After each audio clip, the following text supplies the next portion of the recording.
শুনবো, আবার এর সঙ্গে কথা বলবো, ওদিকে তাকাবো, সেদিকে দেখবো, কীর্তন শোনা হবে কি? আগে কীর্তন পরে শুনবেন, আগে শুনুন। হরি ভক্তি বিলাসে 773 পৃষ্ঠায় বলা আছে, হরিবাসরে সারা রাত হরিনাম শ্রবণ করলে 25 ভাগ পুণ্য সঞ্চার হয়। হরিবাসরে একটা আন কথা বললে, আন চিন্তা করলে 75 ভাগ মহাপাপ হয়। 2 টাকার পুণ্য কিনতে এসে 10 টাকার পাপ কিনে নিয়ে বাড়ি যাওয়া, খুব সাবধান। তাতে লাভ হবে কি? নিতাই গৌর হরি। তোমাকে অত করে বললাম, তুমি একবার গেলে না? লক্ষ্মী আমি গেছিলাম, তা গেলে যদি বাচ্চাটা আবার কাঁদছে কেন? আমি একবার যাব। যাও। এইবার মা লক্ষ্মী এসে দাঁড়িয়েছে। খোকা, এই আমার নাম খোকা নয়, আমার নাম চন্দ্রকান্ত মনু। ঠিক আছে মনু? প্রভু এসেছিল, বর দিয়েছে, তাহলে কাঁদছিস কেন? ও মা খিদে পেয়েছে। ও আচ্ছা, দাঁড়া খাবার দিচ্ছি। 1 থালা খাবার দিয়েছে, নে খেয়ে নে। মা খাবো কি করে? কেন হাত দিয়ে খাবি? আমার তো হাতই নেই। উই পোকায় হাত দুটো তো খেয়ে নিয়েছে, হাঁটুর ওপরে ছিল। মা লক্ষ্মী বলে, ইস একই অবস্থা, আয় আমার কোলে, আয় আমার কোলে, আয় আমি খাইয়ে দিই। এইবার মা লক্ষ্মী ভালো করে মেখে, খাবার মেখে বদনে দিচ্ছাই নে। কিরে খাবি বললি, খেয়ে নে। খাবো না। কেন খাবি না? ও মামা কি, আমাকে একটা বর দাও। কি বর? বল। তুমি শুধু বলে দাও, মনু ত্রেতা যুগে তোর ভগবানের সঙ্গে দেখা হবে। এখন মা লক্ষ্মী তো ব্যাপারটা জানে না যে নারায়ণ বলেছে ত্রেতা যুগে দেখা হবে না। মা লক্ষ্মী এখন মাথায় হাত দিয়ে বলেছে, মনু ত্রেতা যুগে তোর ভগবানের সঙ্গে দেখা হবে। মনু বলে, মা চিন্তা নেই, এবার তোমাদেরও হবে। কি হবে রে? বলে গেলেই বুঝতে পারবে। মনুকে খাইয়ে দিয়েছে, মুখ ধুয়ে দিয়েছে। মনু বলছে, মা ইচ্ছা ছিল ভীষণ তোমাকে একটা প্রণাম করব, কিন্তু আমার হাতে। মা লক্ষ্মী বলে, দাঁড়া, তোর হাত দুটো আগে ফিরিয়ে দি। মনুর হাত দুটো মা লক্ষ্মী ফিরিয়ে দিল। মনু মায়ের চরণে প্রণাম করেছে। মা বলছে, মনু ভগবান তোর ইচ্ছা পূর্ণ করবে, আমি কথা দিলাম। মা দেখা হবে তো? হ্যাঁ। বারবার তুই বলছিস কেন? আমি তো তোকে বলেছি দেখা হবে। আর কিছু নিবি? শোন, ত্রেতা যুগে ভগবানের সঙ্গে দেখা হবে, আমি কথা দিলাম ভগবান তোকে কোলে নেবে। খুশি তো? খুব খুশি মা, খুব খুশি। তাহলে এবার আমি যাই। এসো। মা লক্ষ্মীর চরণে প্রণাম করলো মনু। সর্বমঙ্গল মঙ্গলে শিবে সর্বার্থ সাধিকে স্বরূপিণী ত্র্যম্বকে গৌরী নারায়ণী নমস্তুতে। আসছি মনু, বিপদ হলে আমায় ডাকবি। নিশ্চয়ই ডাকবো মা। মনু চলে গেল, মা চলে গেল। সত্যযুগ শেষ হলো। সত্যের পর কি ছিল? ত্রেতা। ত্রেতার ভগবানকে রামচন্দ্র। প্রেম সে বলো ভগবান রামচন্দ্র কি জয়। মনু চলে গেল কোথায়? গুরুদেবের আশ্রমে। মনুর গুরুদেবকে কর্ণম মুনি, প্রত্যেকদিন গুরু সেবা করে। ওমা, এক সময় রাবণ সীতাকে কি করেছিল? হরণ করেছিল। বাহ, এই ভুলটা আজকে সংশোধন করবেন, করে দেবো। বাল্মীকির জিস্ট পড়বেন, এসব মিথ্যে কথাগুলো শুনবেন না। রাবণ কোনদিন, যদি বাল্মীকি সংস্কৃত রামায়ণ আপনি পড়েন, এই যা কিছু শুনছেন সব মিথ্যে। নিতাই গৌর হরি বল। রাবণ কোনদিন সীতাকে হরণ করেননি। তাহলে সীতাকে রাবণ নিজে মুখে বলেছে, মা তুই আমার একটা উপকার করবি। কি বাবা? কিমিন্নম মুনির অভিশাপ। মন দিয়ে শুনুন। ত্রিবিক্রম মুনির অভিশাপ, যতদিন আমার বাস্তুভূমিতে ভগবানের চরণ ধুলি না পড়বে ততদিন আমার এই রাক্ষস কুল উদ্ধার হবে না। তোকে নিয়ে গিয়ে যদি রাখি তাহলে প্রভু তোর কানে ওখানে যাবে।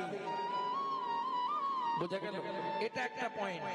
দ্বিতীয় পয়েন্ট, মন্দোদরী গর্ভবতী হয়েছিল প্রজাদের রুধির খেয়ে, গর্ভপাত করিয়ে মাটির গামলায় করে ভাসিয়ে দিয়েছিল নদীতে, ডুবে যায়। বসুন্ধরা দেবী মানুষ করে, জনক রাজা হাল করছিল তুলে দিয়েছে, নাম কিনা সিতুতে উঠেছে সীতা।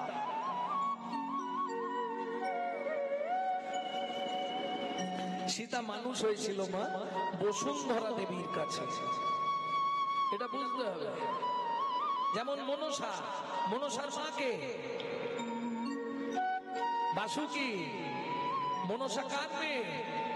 শিবের মেয়ে। কেউ জানে না শিবের মেয়ে মনসা। উর্বশী রূপ দেখে শিবের রতি খলসিত হয়ে পড়েছিল, ছুঁড়ে নদীতে ফেলে দিয়েছিল, পদ্মের নাল বেয়ে নিচে চলে গেছিল। বাসুকি নাগ সেটাকে প্রাণ দিয়ে কন্যা রূপী জন্ম দেয়, তার নাম হয় মনসা।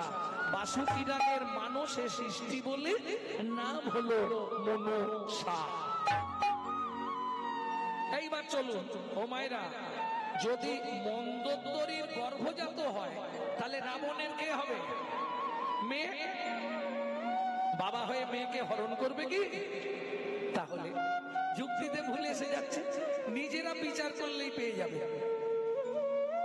যখন সীতা বলছে, শুধু তাই নয়, আর একটা গোপন তত্ত্ব শুনে নিন।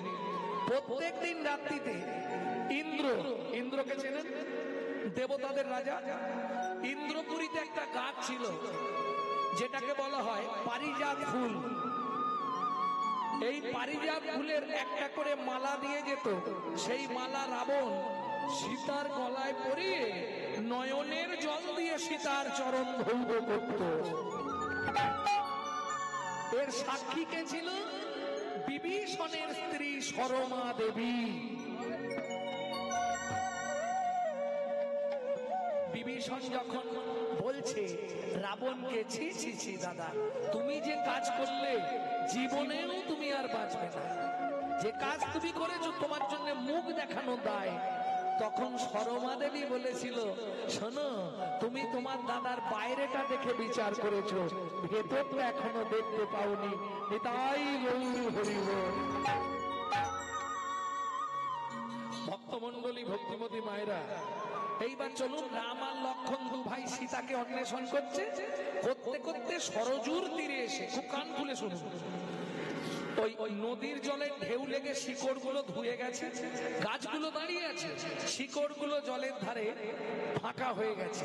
ওই শিকড়ের ফাঁকে বসেছে রাম। চিবুকে ধনুক দিয়া বসিলেন রাম। আমরা চিন্তায় পড়লে কিভাবে বসি?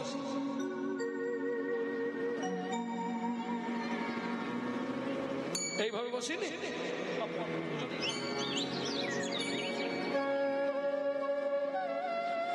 চিবুকে ধনুক দিয়ে বসিলেন রাম। ঠিক খানিকক্ষণ পরে লক্ষণ এসছে, দাদা পেলে? পাইনি। এইবার গুরুজনের সামনে এলে গুরুজনকে কি করতে হয়? একটা প্রণাম করতে হয়। লক্ষণ রামকে প্রণাম করেছে। প্রণাম করা মানে কি দেওয়া? প্রণাম করলে মায়েরা একটা ভালো জ্ঞানের কথা শুনে নিন। যখনই ভগবানকে বা গুরুজনকে প্রণাম করবেন, বিশেষ করে ভগবানের মন্দিরে যখন প্রণাম করবেন, মনে মনে বলবেন, আওয়াজ না হয় না হোক, মনে মনে বলবেন কি, তুমি যা দিয়েছো তাই দিয়েছি, তুমি যা দিয়েছো তাই দিয়েছি। প্রণাম প্রণাম তিনটে, প্রণাম তিনটে না? তিনটে কি কি দিলে ভগবানকে? প্রথম বলি, ভগবান তোমাকে কি দিয়েছে? মগজে শিবরাইটার জ্ঞান, মগজটা ঢুকিয়ে দিলে। তাহলে প্রথম ফেরত দিলাম, তুমি যে জ্ঞান দিয়েছিলে জ্ঞান। দ্বিতীয় কি দেব? করে খাওয়ার জন্য দুটো হাত দিয়েছো কর্ম, তাহলে জ্ঞান কর্ম, আর আমার হৃদয়ে আছে প্রেম ভক্তি। জ্ঞান কর্ম ভক্তি দেওয়ার নাম প্রণাম। প্রেম সে বলল চৈতন্য মহাপ্রভু কি। ভক্তমন্ডলী ভক্তিমতী মায়েরা, লক্ষণ প্রণাম করতে গিয়ে চমকে উঠেছে, দাদা এ কি অবস্থা? কেন ভাই? তোমার পা দিয়ে গল গল করে রক্ত বেরোচ্ছে, কাঁচে কেটেছো? নিশ্চয়ই শামুক লেগেছে, নালে কাঁচে লেগেছে। রামচন্দ্র বলে, দেখ ভাই দেখ আগে কি হলো। পাটা তুলে লক্ষণ দেখছে পায়ের তলায় কোথাও কাটেনি। তাহলে ও মায়েরা, রামচন্দ্র যে ধনুকটা রেখেছে, সেই ধনুকটা পড়েছে একটা ব্যাঙের পিঠের ওপর, আর ব্যাঙটার নাক দিয়ে মুখ দিয়ে গল গল করে রক্ত বেরোচ্ছে। রামচন্দ্র ধনুকটা ফেলে দিয়ে ব্যাঙটাকে কোলের মধ্যে তুলে নিয়েছে। হ্যাঁ রে ভেক, ও ভেক, কি সাপে যখন তোকে ধরে তুই এত কান্না কাঁদিস, আমি যখন ধনুক রাখলাম তুই তো একবার আওয়াজ দিতে পারতিস। ভেক বলে, প্রভু গো, সাপে যখন আমায় ধরে, সাপে যখন আমায় ধরে, তখন তো আমি তোমাকেই ডাকি, তখন তো আমি তোমাকেই ডাকি। এখন তুমি বলো প্রভু, তুমি মারলে আমি কাকে জানাবো? তুমি হরি হরি কাকে জানাবো? বলো বলো ও হে প্রভু, তুমি মারলে আমি কাকে জানাবো? তুমি বলো বলো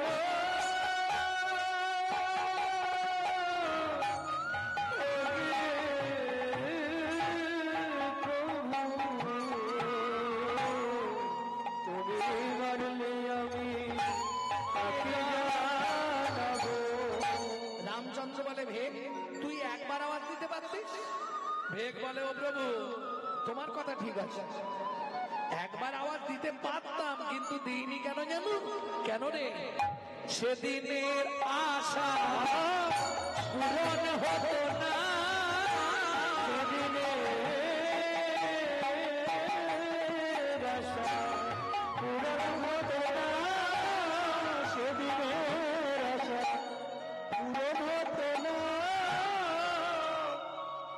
এই ভেক কোন দিনের আশা? প্রভু মনে করে দেখো, তুমি বলেছিলে না ত্রেতা যুগে দেখা হবে না, দেখো কি মজা, দেখাও হয়ে গেল, তোমার কোলেও উঠে পড়েছি। ভগবান বলে, বলিস কি? তার মানে তুই সেই চন্দ্রকান্ত মনু। ও মনু, তুই ব্যাং হলি কি করে? ও প্রভু, সে অনেক ঘটনা। ব্যাং হলাম কি করে শুনবে? বল মনু। আমার গুরুদেব ছিল কর্ণম মুনি, গুরুদেবের চরণ সেবা করছিলাম, করতে করতে হঠাৎ নখ লেগে গেছিল গুরুদেবের চরণে, রক্ত স্খলিত হয়েছে, দুটো হাত লাল হয়ে গেছে। গুরুদেবকে ডাক দিলাম, গুরুদেব, গুরুদেব কি? একবার উঠুন না। কেন? আপনার পা দিয়ে রক্ত বেরোচ্ছে, আমার নখ লেগে গেছে। ক্রোধে অগ্নি প্রজ্বলিত গুরুদেব আমাকে বললে, মনু তুই আমার চরণ থেকে রক্ত স্খলিত করেছিস, যা তুই ভেক কুলে জন্মগ্রহণ করবি, আর নাক দিয়ে মুখ দিয়ে রক্ত উঠে মরবি। ও ভগবান, কি করব? গুরুদেবের চরণে আছাড় খেয়ে পড়লাম। গুরুদেব অনেকক্ষণ পরে আমায় কৃপা করলো। মনু, কি রাগের বশে বলেছি, ওটা ঘটবে। তুই ভেক হয়ে জন্মাবি, নাক দিয়ে মুখ দিয়ে রক্ত উঠে মরবি, তবে আমি আশীর্বাদ করছি মনু। কি বললো জানো ভগবান? আমার গুরুদেব আশীর্বাদ করে বলে দিল, মনু তুই নাক দিয়ে মুখ দিয়ে রক্ত উঠে মরবি, এটা সত্য, কিন্তু ভগবানের হাতে তোর মৃত্যু হবে।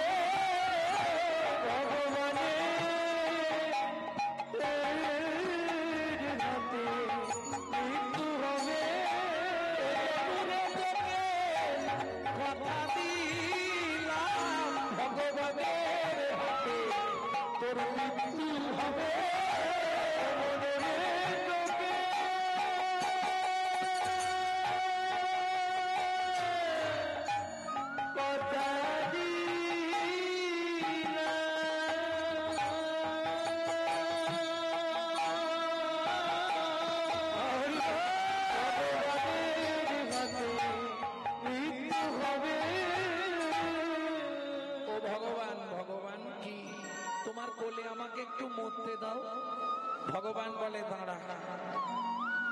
আচ্ছা ভগবান, কি আগত দাপর যুগে আমাকে তোমার চরণের নপুর করবে তো? নিশ্চয় করব, কথা যখন দিয়েছি এদিক ওদিক হবে না। ও ভগবান, কি তাহলে আমার একটা কথা রাখবে? কি বল? আমার গুরুদেবকে তোমার আসতে, তোমার কোন পা আগে পড়ে? ভগবান বলে ডান পা। তাহলে ভগবান এক কাজ করো, কি আমার গুরুদেবকে তোমার ডান পায়ের নপুর করবে, আমাকে তোমার বাঁ পায়ের নপুর করবে। কেন? তাই মনু, যে গুরুদেব তোকে অভিশাপ দিল তাকে আমার চরণের নপুর করতে বলছিস কেন? মনু বলে ভগবান তোমার বুদ্ধি নাই। কেন আমার বুদ্ধি নাই? বলে না। আরে গুরুদেব যদি অভিশাপ না দিত তাহলে কি তোমার সঙ্গে দেখা হতো? ও আচ্ছা আচ্ছা। কিন্তু হ্যাঁ রে মনু, কি গুরুদেবকে ডান পায়ের নপুর করতে বললি কেন? বলে ভগবান তুমি এটাও বোঝো না? কি তুই বুঝিয়ে দে। ও ভগবান, তোমার ডান পাটা আগে চলে, তাই না? তাহলে ভালো করে বুঝে নাও, যার গুরু সামনে থাকে তার ভয় কি থাকে?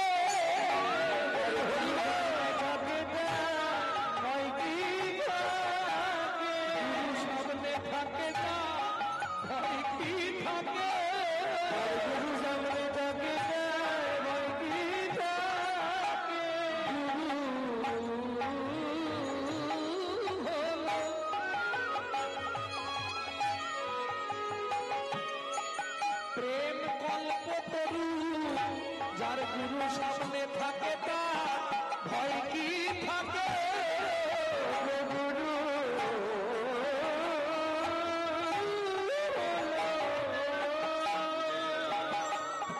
প্রেম কল্প তরু, যার গুরু সামনে থাকে তার ভয় কি থাকে?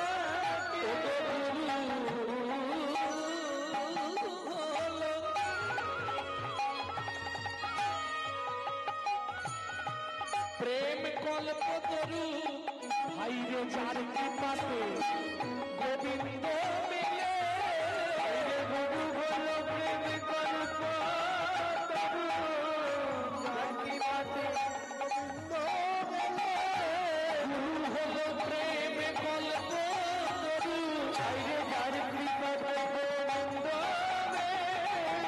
গুরু হলো প্রেম কল্প তরু, যার কৃপাতে গোবিন্দ মিলে।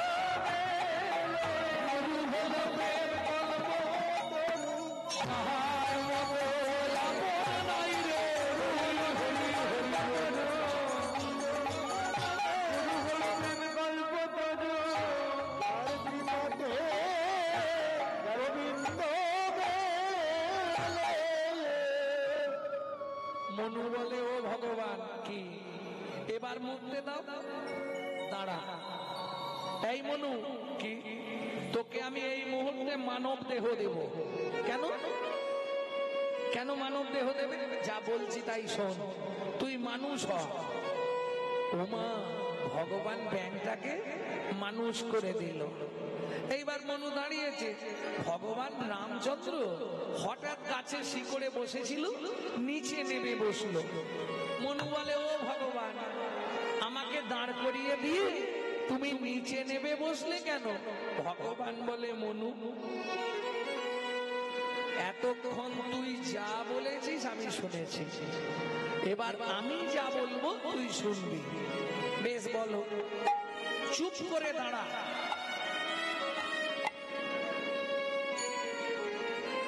ভগবান একটা কথা বলবো? আচ্ছা একটা বল। আমাকে চুপ করে দাঁড়াতে বলে তুমি পায়ের নিচে বসলে কেন? ভগবান বলছে মনু কেন বসলাম জানিস? একবার দাঁড়া মনু, তোকে একটা প্রণাম করি। দাঁড়া মনু, তোকে একটা প্রণাম করি। তুই আমার জ্ঞানে রাখি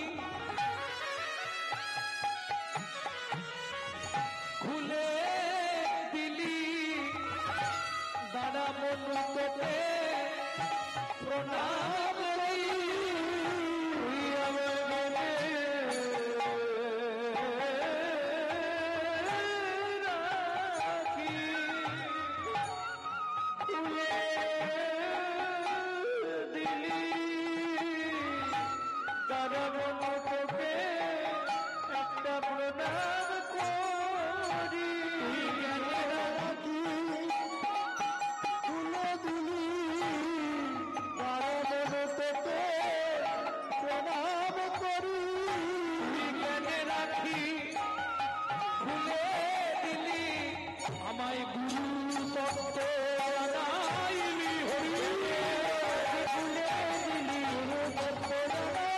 জ্ঞানের রাখি খুলে দিলি কারণ তোকে প্রণাম করি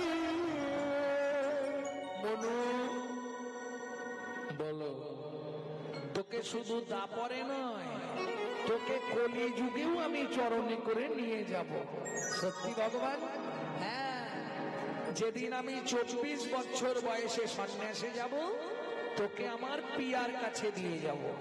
কেন? এক যুগ আগে থেকে আমার চরণে থাকতে থাকতে তোর দেহটা কৃষ্ণ ভাবিতময় হয়ে যাবে। কৃষ্ণ ভাবিতময় হয়ে যাবে। আমার পিয়া যখন হা গৌর প্রাণ গৌর বলে কাঁদবে, কাঁদবে ও মনুরে, ও মনুরে, তুই আমায় আজকে একটা কথা দে, কি আমার পিয়া যখন গৌর গৌর বলে কাঁদবে, তাকে কৃষ্ণ কৃষ্ণ নাম শোধাইবি, কৃষ্ণ কৃষ্ণ নাম শুধাইবি, কৃষ্ণ কৃষ্ণ নাম শোধাইবি, কৃষ্ণ কৃষ্ণ নাম শুধাইবি, যেন গৌর বলে কাঁদে না রে, কৃষ্ণ কৃষ্ণ নাম শোধাই, যেন গৌর বলে কাঁদে না রে, কৃষ্ণ কৃষ্ণ নাম শুধাইবি, গৌর বলে কাঁদে না রে, ওরে কৃষ্ণ বলে সবাই কাঁদে, গৌর বলে কাঁদে না রে, কৃষ্ণ বলে সবাই কাঁদে, গৌর বলে কাঁদে না রে, কৃষ্ণ কৃষ্ণ নাম শুধাইবি, কৃষ্ণ কৃষ্ণ নাম শুধাইবি। তাহলে অসার কলু সংসার সার হরি পদাম্বুজ। ও মায়েরা, গৌরচন্দ্রিকার প্রথম লাইন কি ছিল? কারো মনে আছে? হায় হায় হায়, সাধের বাতাসা শুধু তোর তরে মোর কীর্তনে আসা।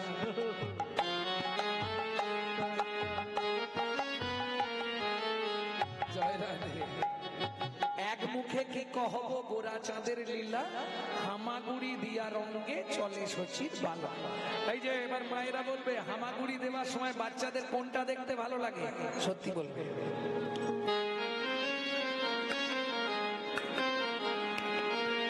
আরে মুখ দিয়ে খেজুর রস টপে না, দেখো নি ফস ফস করে খেজুর রসের মধ্যে পড়ে, কি পড়ে? লালা। হ্যাঁ, এটা তো তোমরা ভালো বলতে পারবে, কোন বাচ্চাদের বড় বেলা পর্যন্ত লাল পড়ে? ব্যাস, হয়ে গেল। আরে সন্তান পেটে থাকাকালীন মা যদি আশা পূরণ করে খাওয়া দাওয়া না করে, কিছু খাবার আশা রয়ে যায়, সেই বাচ্চাদের বড় বেলা পর্যন্ত বালিশ ভিজে যায়।